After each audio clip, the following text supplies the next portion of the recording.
आज हम पढ़ेंगे फर्स्ट ईयर सिंटेक्स इंग्लिश से prose air travel summarise form में, और ये जानेंगे कि एयरप्लेन की इब्तिदा कहाँ से हुई और आज वो डेवलपमेंट करके सिविल एविएशन में किस जगह पर ये पहुंचे। These days most people like air travel. आजकल लोग पसंद करते हैं एयर ट्रेवल को, हवाई सफर को पसंद करते हैं, because it is fast, comfortable and safe means of journey. क्योंकि ये फास्ट है, आरामदेह है और सेफ मीन्स ऑफ जर्नी है, सफर की तरह है। It takes a few hours to travel to a place thousands of kilometers away. ये हजारों किलोमीटर का सफर चंद ही घंटों में ये कर देता है हवाई जहाज। But there is not much excitement in it.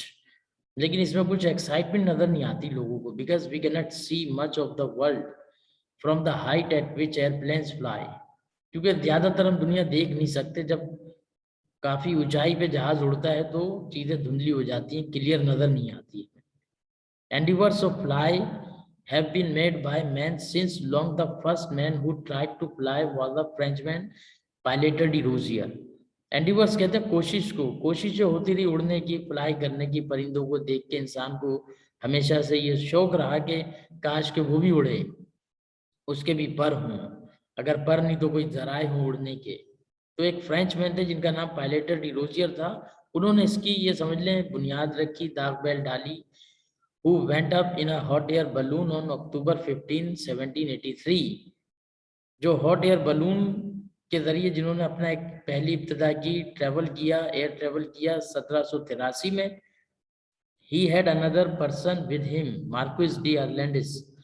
तो मार्क्विस डी अर्लेंडिस भी इनके साथ थे, अनदर मैन, जो कि जिनका काम था उसमें हॉट एयर बलून में हॉट एयर फिल करना।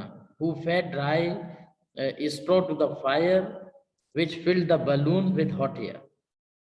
In the same year of December 1st, 1783, two other Frenchmen went up in a balloon filled with hydrogen, which is lightest of all gases.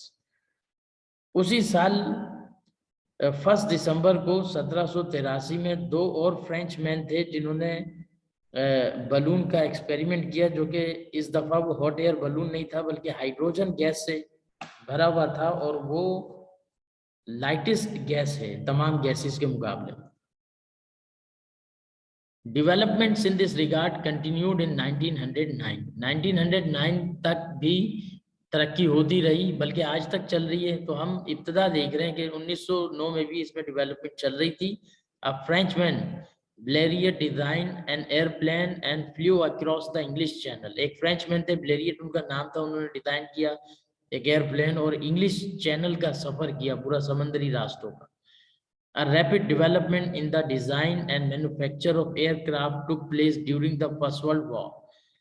और तेजी के साथ में डेवलपमेंट होती गई, design होते गए, मैन्युफैक्चर हुए एयरक्राफ्ट, और वो पहली जंग अजीम में उनको इस्तेमाल भी करना शुरू कर दिया। अभी इंसान ने तरक्की की नहीं थी इन्वेंशंस की तरफ, अभी वो था ही कि बजाय ये कि वो सफ़र करते, उसको जैसे जेपलिन तैयारा जो था जर्मन का, उसने लंदन में फर्स्ट टाइम बमबारी की थी फर्स्ट वर्ल्ड वॉर।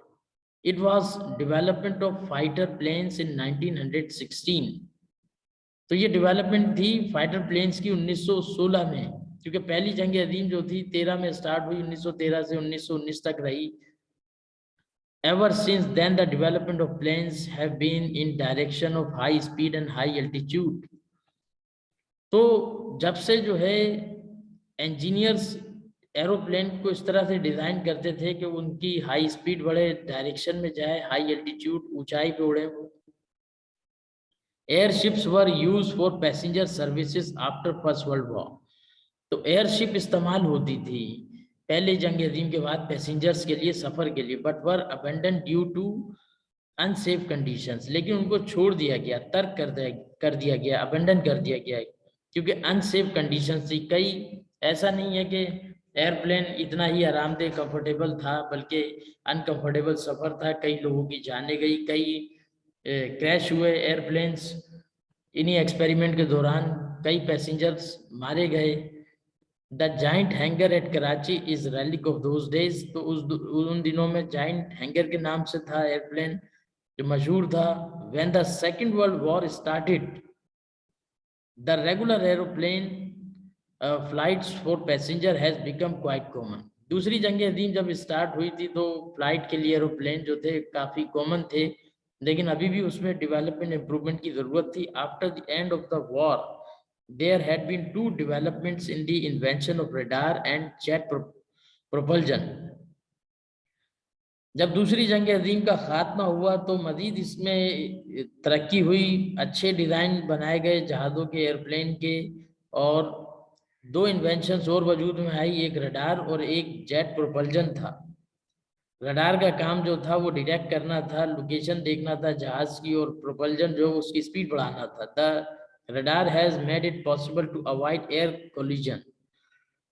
तो रडार से ये फायदा हुआ कि जहाज आपस में टकराने से एयर सफर में बच गए.